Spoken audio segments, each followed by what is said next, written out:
I met Anna actually a year ago, but it feels much longer in a very good way.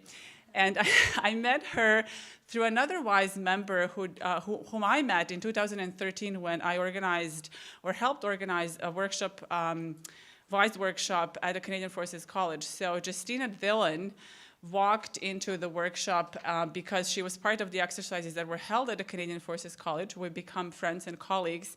And it was Justina who you will have the opportunity to actually hear tomorrow on a panel, who introduced me to Anna last year on issues completely unrelated to international security. In fact, I should probably say 2 issues related to fashion. But anyways, when Anna was invited to go back to Georgia to serve as the Deputy Minister of Defense, she actually asked Justina and myself to basically tell her a little bit about what it means to work in international security, what it means to be, a woman working in international security, and to sort of talk about these issues as they have an impact, on women who work on these issues. So I think we sort of had a little workshop that we held for her at a Second Cup in North York or somewhere in Toronto. Several months later, she invited me to attend an amazing conference in Tbilisi, Georgia, on defense and security. And given the mission of WIIS, when I learned that this workshop, what it was going to be on, and also the mission of sort of trying to cross the divide between the practitioners and academics, I thought that she would be a great person to suggest to come and talk to us as a keynote speaker. So I think I feel very honored that she is very, that she has graciously accepted to come. And without further ado, I just want you to help me welcome Dr. Anna Dolidze to WIIS workshop today.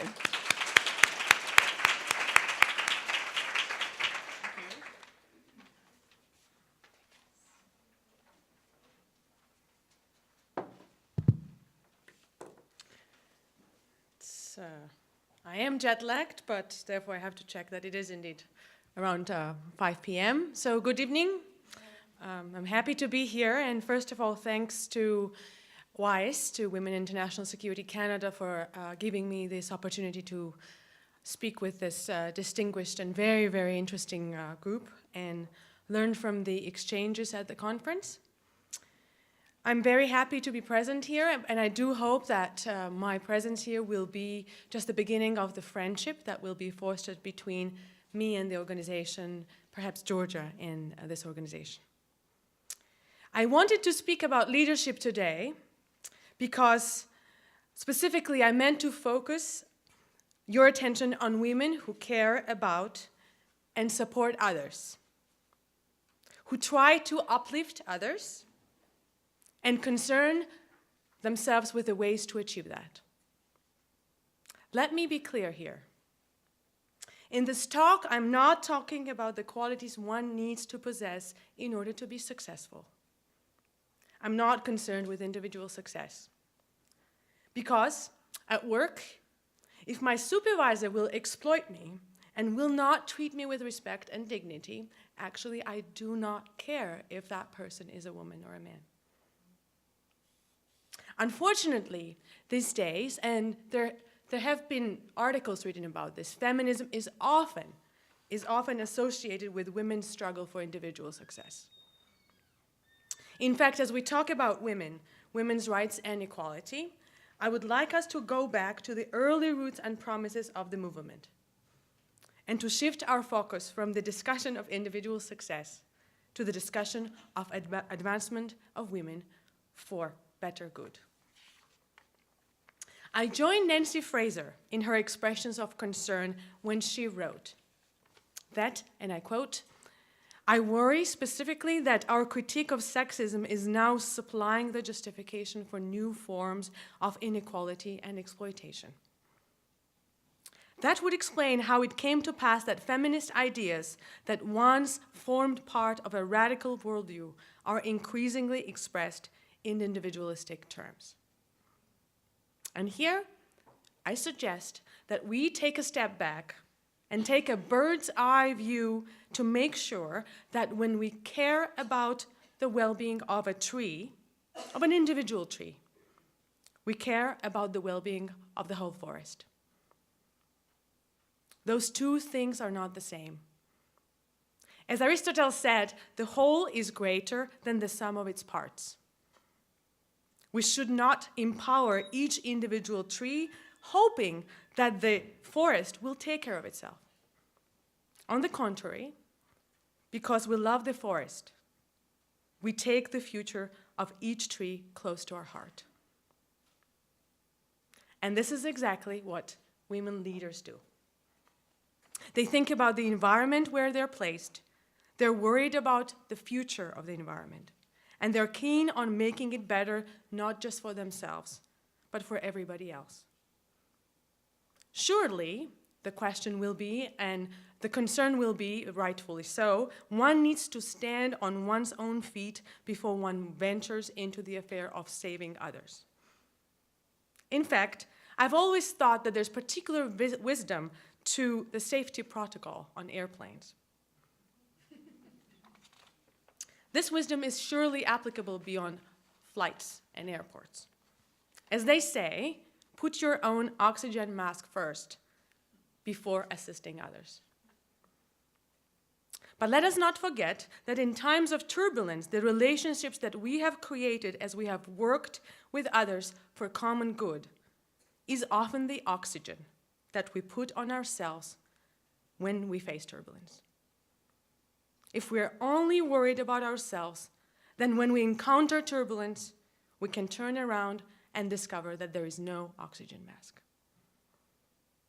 Surely there is an overlap between individual success and leadership. I look at it as a Venn diagram. There are certain qualities, persistence, focus, drive, and enthusiasm that overlap. Yet it is the interest and embeddedness in the public interest that distinguishes a leader from a successful woman. And here I turn to a definition of leadership. Because leaders possess, and I quote, the art of mobilizing others to want to struggle for shared aspirations. This is a quote from very interesting work that I suggest, and I'm sure most of you have read, by Coase and Posner, which I find very useful. Leaders, by definition, are those who are concerned by the fate of their society and who take steps and often risks to move their institution or community forward. But wait a minute, Anna. How does that happen in reality? One of the biggest characteristics of great leaders is the ability to weave the web of solidarity. Of female leaders to weave the web of solidarity among women. Following Hannah Arendt, who was quite skeptical of feminism, as you know very well, so it's very interesting because I'll be quoting her intensively, and I think she has been referred to by feminists quite often. I take solidarity to be a web of obligations created through expressions of mutual support. According to Arendt, it is through solidarity that we sustain the condition of civic togetherness. I specifically draw on Arendt's definition because it centers not on abstract rationality or abstract ideas about identity, but on the process of taking action. It's through actions and expressions of mutual support that we build a web of relationships capable of uplifting us and others. This definition of solidarity is procedural, in a way. But the practical question is, and maybe here is where I can chime in the talk, and otherwise, how does one do it? First and foremost, I think one starts by defending women who are attacked.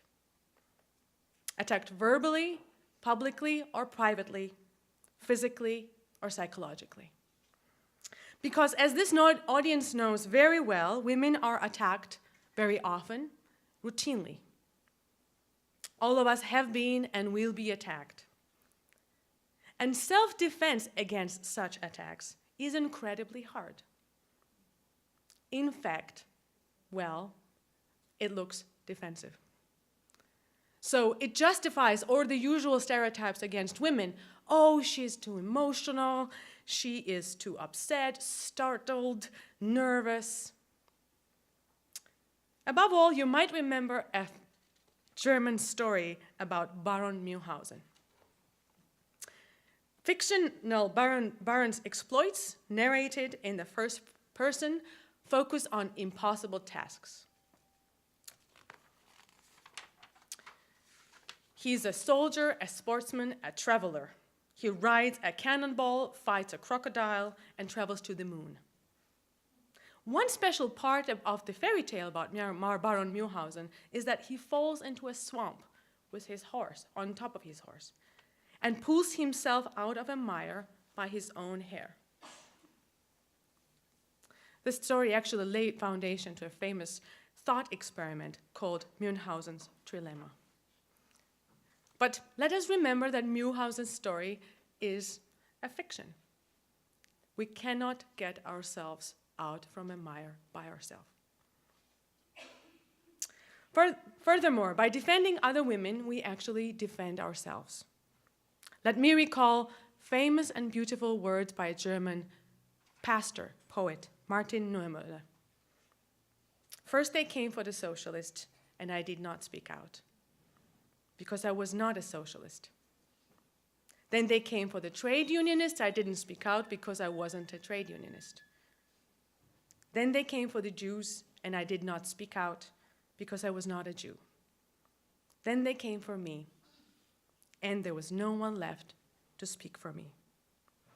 We defend others in the hopes of weaving the web of solidarity, which will help others defend us when it's our turn to be targeted.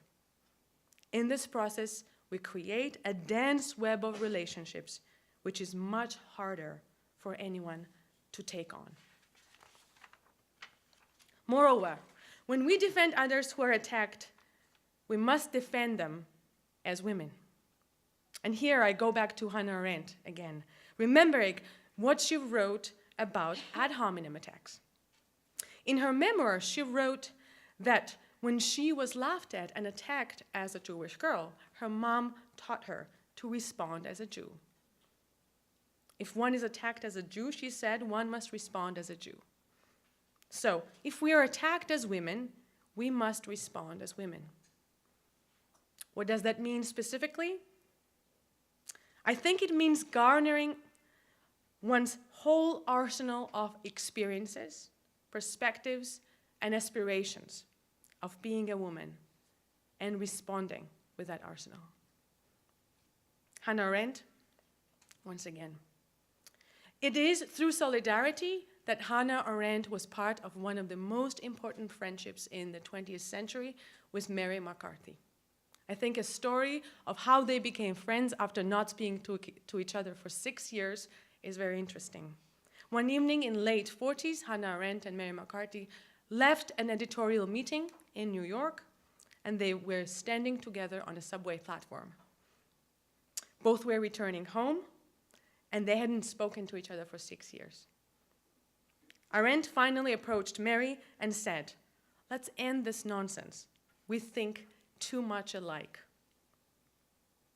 As one author summarized this encounter, they found that on any number of public questions, they always ended up on the same side, usually alone. I have personally seen this web of solidarity work in action many times.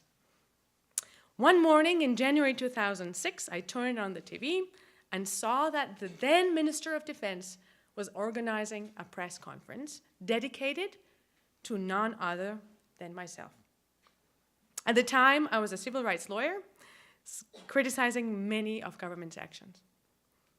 He called me, being exceptionally creative, an androgynous creature with a dirty face who hasn't read even 2 books.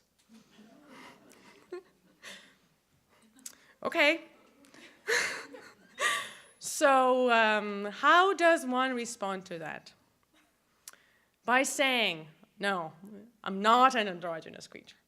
Or, yes, I have read more books that weigh more than you weigh. All of that would be silly. So luckily, before I could blink my eye, there was a series of statements by non-governmental organizations, my friends, NGOs, and embassies responding to him and chastising him. But let me go back to the definition of women leadership.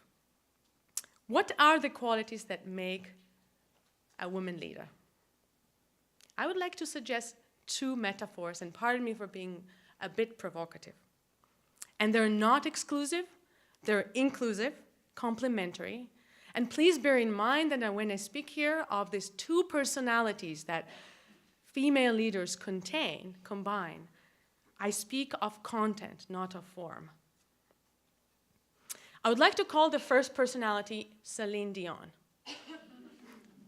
It's a personality of an A student, a good girl, a responsible person who takes tasks seriously, who is a respected professional, a reliable colleague, and a friend. Somebody who is exceptionally skillful in the activities she pursues, who is responsive, rule-abiding, hardworking, and determined. But this personality of Celine Dion is necessary, but not enough for leadership. It's a sine qua non for leadership, but it is a foundation on which the other one is built. It's not enough to mobilize others, to work with others and convince others to join you, and not enough to doubt the status quo and move forward for change. To move forward and affect change, one must first disapprove of affairs as they stand. One must be dissatisfied with the status quo and have qualities that will help you convince to work with others to move beyond the status quo. Celine Dion personality is not sufficient for this. So what is missing here? Great female leaders, I suggest, possess also a second personality, which becomes visible at times. I would like to call this personality Janis Joplin. A rebel, a creative soul, a person with a will and unique perspective, a person concerned with an unhappy reality in the world and inspired to retain her own personhood at a very high cost and to venture ahead to create a better world. I suggest that female leaders possess these two persons. It's a unique and surprising combination of the two that makes them into exceptional personalities at the center of their communities. It's a combination of these two that makes them respected for who they are, even among their adversaries, and allows them to have a vision towards a world that does not exist. Without Janis, Celine Dion is a well-respected colleague and a friend, but devoid of dynamism, creativity, rebellion, charisma that moves things forward. Without Celine, is missing the dissatisfaction with status quo, the vision and creativity necessary for a great leader, and the qualities of a marathon runner required to make this vision a reality. Of course, the key question here that comes before us is, how does one maintain a balance between the two? How to keep Celine and Janis in happy cohabitation? And how to make sure that they empower each other and not undermine each other? This is a very tricky question. But as far as I see, every great female leader has found a way to develop her own ways of keeping both Celine and Janis busy and happy.